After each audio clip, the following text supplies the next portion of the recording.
తోటి ఇచ్చిన మాటలను కూడా నిలబెట్టుకుంటూ ముందుకు పోతుంటే టీఆర్ఎస్ నాయకులకు నిద్ర పట్టడం లేదు. అందుకనే ఇష్టానుసారంగా దుష్ప్రచారం చేస్తూ ఉన్నటువంటి పరిస్థితి. ఈరోజు రాష్ట్రంలో ఎక్కడికి వెళ్ళినా కూడా సన్నబియ్యం కావాలని ప్రజలు అడుగుతున్నారు. అది రోజు కూలి చేసుకునేటువంటి ప్రజలు కూడా మరి పొద్దున్ననక పోయి వచ్చిన తర్వాత కడుపు నిండా తినాలంటే మరి రుచికరంగా ఉండాలి. సన్నబియ్యం మాకు కావాలి. రేషన్ కార్డులలో కూడా సన్నబియ్యం, రేషన్ కార్డుల ద్వారా కూడా సన్నబియ్యమే ప్రజలు అడుగుతున్నటువంటి పరిస్థితి. అదే కాకుండా గత ప్రభుత్వం టీఆర్ఎస్ ప్రభుత్వము మేము సన్నబియ్యం ఇస్తున్నామని చెప్పి దొడ్డు బియ్యాన్ని పాలిష్ చేసి హాస్టళ్లలో కానీ, ఆశ్రమ స్కూళ్ళలో కానీ, అంగన్వాడీ కేంద్రాలలో కానీ మధ్యాహ్నం భోజనంలో కూడా దొడ్డు బియ్యం ఇస్తే అది ఉడకక అనేక ఇబ్బందులు పడ్డటువంటి పరిస్థితి కూడా మనకు తెలుసు.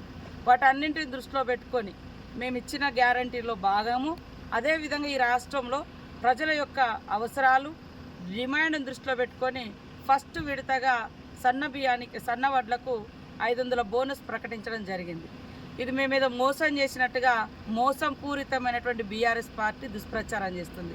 ప్రజల ఆలోచించండి. ఎందుకంటే ఈరోజు ఎక్కడికి వెళ్ళినా కూడా దొడ్డు బియ్యం వద్దు, మాకు సన్న బియ్యమే అడుగుతున్నారు. కాబట్టి ఇప్పుడు మనం సన్న వడ్లను సాగు చేసుకుంటేనే సన్న బియ్యం అందించగలుగుతాం. మరి సన్న బియ్యం పండించకుండా, సన్న వడ్లు పండించకుండా సన్న బియ్యం రావాలంటే ఎట్లా అవుతుంది? కాబట్టి రైతులను ప్రోత్సహించడం కోసం మొదటి విడతగా 500 రూపాయల బోనస్ సన్న వడ్లకు ఇవ్వడం జరుగుతుంది. మిగతాది కూడా తదనంతరం తప్పకుండా మేము ఇచ్చినటువంటి మాటలు ఏవైతున్నాయో ఒక్కొక్కటి నిలబెట్టుకుంటాం.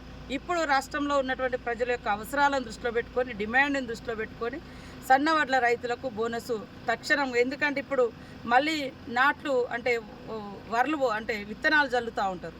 ఈ సీజన్ అయిపోయిన తర్వాత మళ్ళీ మనం పంటలు వచ్చిన టైంకు ప్రజలకు సన్న బియ్యం అందించాలంటే అందించలేని పరిస్థితి ఉంటుంది. కాబట్టి ముందే మరి ఉత్పత్తి కంటే ముందే ప్రజల యొక్క అవసరాలను దృష్టిలో పెట్టుకొని ఇవాళ ప్రకటించడం జరిగింది.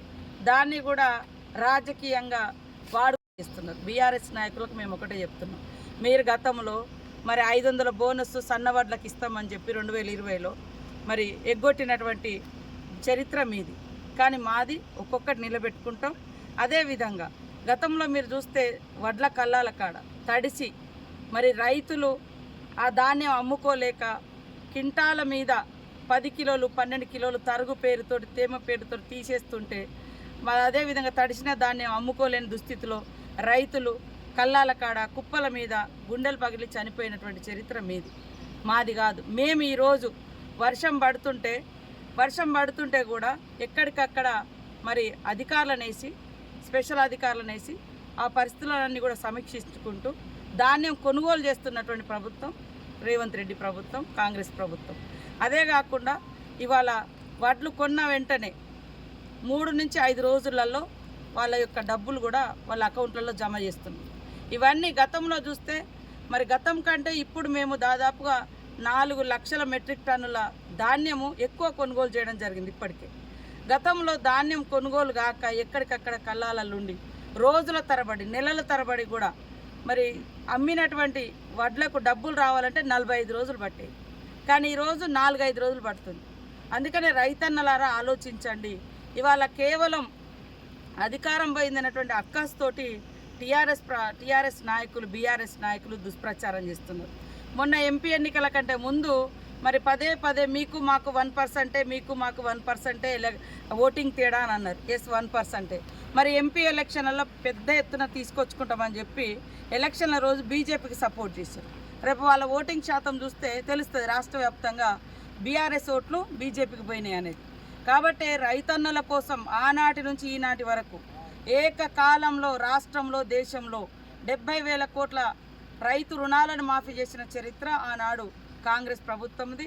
రాష్ట్రంలో వైఎస్ఆర్ గారు ఉన్నప్పుడు సోనియమ్మ గారి ఆదేశం మేరకు రేపు కూడా మరి ఆగస్టు 15వ తారీఖు వరకు రాష్ట్రంలో ఉన్నటువంటి రైతుల యొక్క రుణాలు మాఫీ చేసేందుకు ఆర్థిక వ్యవస్థ చిన్నాభిన్నమైనా కూడా మరి అన్ని అవసరాలను, ప్రజల యొక్క అవస్థలను దృష్టిలో పెట్టుకొని మరి ఒక క్రమశిక్షణ కలిగినటువంటి విధంగా కాంగ్రెస్ ప్రభుత్వం పరిపాలిస్తుంటే తట్టుకోలేకపోతున్నారు.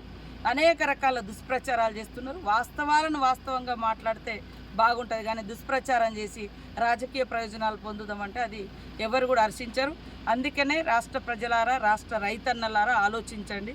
కాబట్టి మీ యొక్క ఇవాళ మీరు డిసెంబర్ నుంచి జనవరిలో కూడా కొన్నప్పుడు ఒక్క తరుగు లేకుండా రైతులకు మరి ధాన్యాన్ని కొనుగోలు చేసి సకాలంలో అకౌంట్లలో డబ్బులు వేయించింది. ఇప్పుడు కూడా తడిసిన ధాన్యాన్ని కూడా ఎక్కడికక్కడ కొనుగోలు చేస్తూ ఉన్నాం. టీఆర్ఎస్ నాయకులు ఎట్లా అంటే వర్షం పడుతుంటే వెంటనే అక్కడ పోయి కొనండి అనే పద్ధతిలో మరి మాట్లాడుతున్నారు. వాస్తవానికి వర్షం పడ్డా తడిసినా కొనే బాధ్యత మాది అని మేము చెప్పినాం. కానీ మీరు కనీసం ఎప్పుడన్నా మాటని ఇచ్చిర్రా? ఈరోజు మాట ఇచ్చిన ప్రకారం కొనుగోలు జరుగుతున్నాయి. కాబట్టి ఇలాంటి దుష్ప్రచారాలు మానుకోవాలని కోరుతా ఉన్నాం.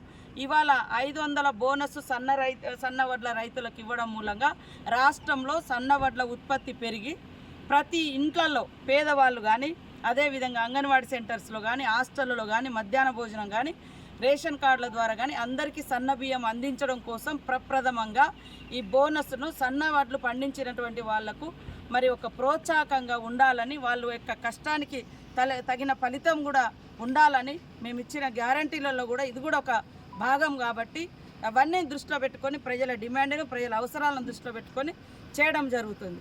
కాబట్టి రైతన్నలు ఖచ్చితంగా ఆలోచిస్తారని మేము ఆశిస్తూ ఉన్నాము. దీని మీద జరుగుతున్నటువంటి దుష్ప్రచారం కూడా ఎవరు నమ్మద్దు.